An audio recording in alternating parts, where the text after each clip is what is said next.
is the boiling point. So in an autoclave, the pressure of the atmospheric pressure of the autoclave is 15 pounds per square inch, which is higher than that of the atmospheric pressure outside, and hence water boils at a higher temperature.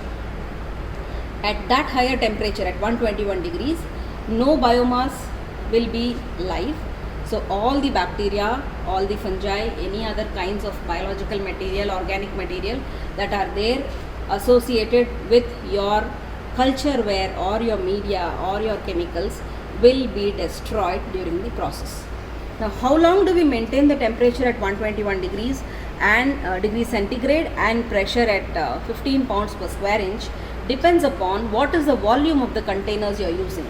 If it is small containers up to 500 ml to 1 liter, then it is sufficient for the time duration, it is sufficient to autoclave for a time duration of 15 to 20 minutes.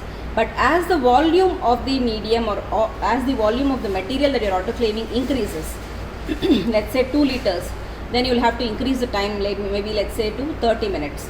If it is 5 liters, if it is a 5 liter container, you will have to increase the time to 40 minutes. So accordingly, the time duration needs to be increased in order to give sufficient time for the steam to be built inside and the sterilization process to take place.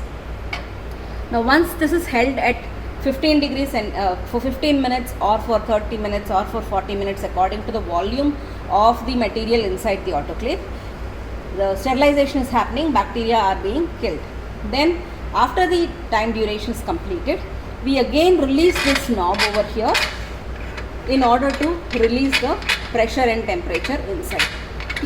Even if we don't release this knob, automatically because of the atmospheric temperature and pressure, the temperature will fall and the pressure will come down, but it is advisable to release this such that this release again will flush out any microorganisms that are remaining inside the chamber.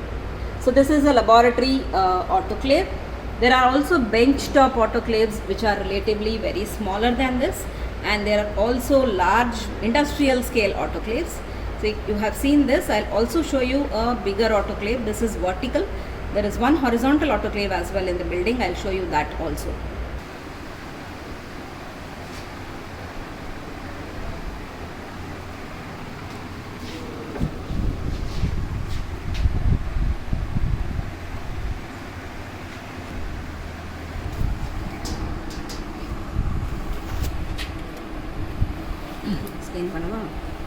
You see here in this, it has a big, it is of a bigger volume, meaning that you can inoculate more materials, larger volumes of materials in this. The difference between what you have seen earlier and this is, the previous one is a vertical autoclave and this is a horizontal autoclave. The working principle is the same. Here and there are differences because of the bulkiness of the equipment. There is a container over here below. This particular container is the one in which water is filled and steam is allowed to build in this particular portion, in this cylindrical portion, and there is a connection between this cylindrical portion and the actual autoclave somewhere here.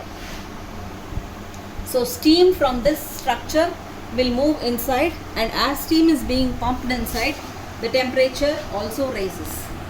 So this can be used for higher volumes, and the other components, other concepts what I have explained earlier hold for this as well, meaning that it is a auto-locking autoclave, meaning auto-locking or self-sealing equipment which sterilizes materials.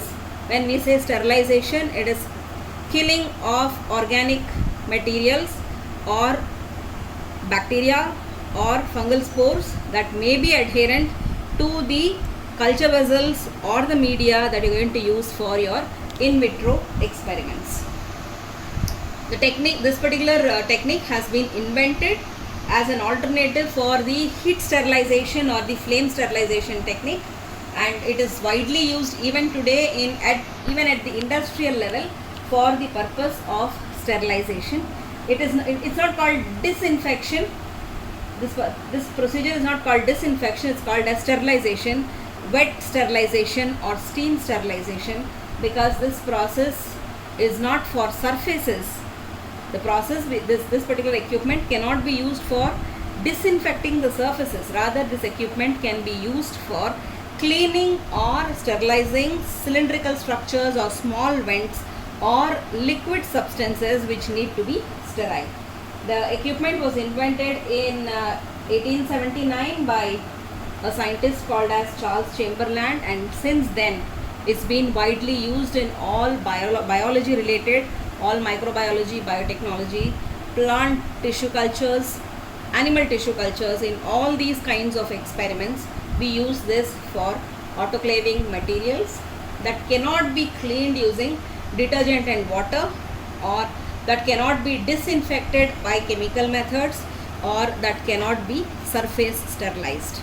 So for all those kinds of equipments, for all those kinds of culture media, we can use culture media containing components that can withstand heat can be sterilized using this particular equipment.